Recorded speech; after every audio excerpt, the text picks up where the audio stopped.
Ինչքան է լինում, որ մեր ծնողներին ուշադրություն չենք դարձնում։ Այս կյանքը ինչքան է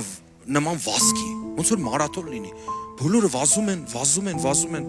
Աստծո խոսքը ասում է պատվիր ծնողիդ, որ օրերդ նույնիսկ երկար լինեն։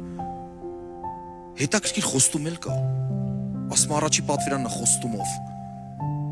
Ինչքան ենք տեսնում, որ զավակը անարգում է ծնողին։ Ինչ վիճաբանություններ են տեղի ունենում ծնողի եւ զավակի միջև։ Նույնիսկ տեսել եմ հայոյախառն վիճաբանություն։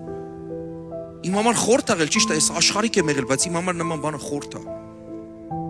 Բայց տեսնում ես ինչպիսի վերաբերմունք են զավակները ցույց տալի։ Աստծո խոսքը նաև պատվիրում է չնայած ծնողներին, ծնողները մեծանում են, իրենց մտածելակերպը փոխվում է, իրենք մտածում են, որ դեռ իրենց այդ ժամանակներն է, որ երիտասարդ են ու հնարավոր է ջղայնացնեն իրենց